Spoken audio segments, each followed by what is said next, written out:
Joining us now is the former Deputy Prime Minister, Barnaby Joyce. Barnaby, always good to chat with you. Thank you very much for joining us. We've just been talking about welcome to country. I'll repeat what Linda Burney said today. She said that acknowledgement of country, quote, recognises a continuing struggle for equality and a long history of dispossession. How do you read that? What do you make of that sort of a comment? I think that people got to realise the threat that's before them. If the Chinese who are doing naval exercises off Sydney, they're practising, you won't have to worry about welcome to country after that because we won't own it. And I think that's the sort of the major issues that are before us. Obviously, the circumstances that surround the dawn service, because dawn service is sacred, you don't want anybody on any issue to sort of break the silence there. We had one in Canberra once screamed out "Free Palestine." Well, I don't want that either. We just deal with the sanctity of the moment and have the debate at a later day. But I suppose that between now and the campaign, we don't particularly want to drag in other issues and make them front and centre. But there will be a discussion at some point in time of the appropriateness and how regular welcome to countries should happen. There's certain areas where you say it's completely appropriate, but there's other times like a plane landing for real. A person speaking in fluent English welcoming back to Tamworth.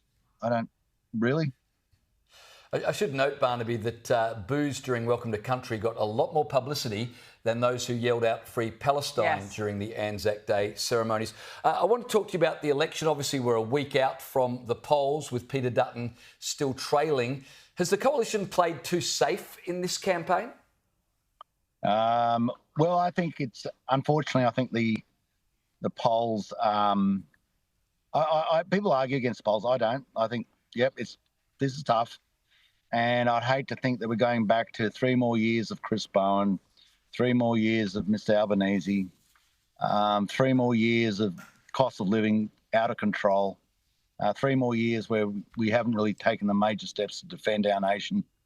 It really worries me. 3 more years of people being almost using farmers as a pejorative when all we're trying to do is feed you and earn export dollars to support our nation. This is 3 more years of environmental laws which want to apparently send farmers to jail, but if you've got a swindle factory, you've got an intermittent power precinct, you're A-OK. Knock over any tree you want, if that's the case. Barnaby, I hear everything you're saying, Barnaby, and you're outlining all the problems, but the question then must be asked, if things are so bad, why are the coalition not winning? Well, section command at the moment. I will continue to win the seat of New England. I'll do my very best endeavours.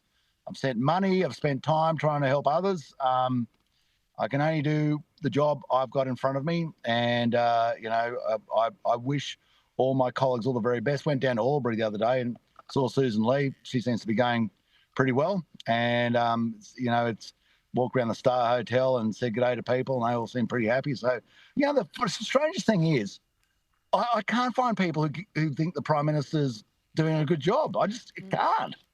They're not there. And I can't find any person who supports Minister Bowen. So maybe we'll be surprised on election day. I pray that we're going to be surprised. And, that's what I want. That's what I'm fighting for. And, I just hope that, the polling's not correct. But why? Not for me. Not for me personally. It'd be nice, but for our nation, I really worry that if this goes pear-shaped, we've got real problems. Yeah, no, I completely agree with you. I think it was a good point you made there. People don't like Anthony Albanese. I mean, this is the problem. But they don't seem to know who Peter Dutton is either. And I think that there's a real contrast there. But look, anyway, 1 more week to go, Barnaby. It'll be very interesting to see what happens. But look, I want to talk to you about asylum seekers because it looks like they're testing the resolve of Labor in this last week before May 3rd. 5 men have been picked up by Border Force after a pilot in the Northern Territory spotted this group who'd written SOS in the sand.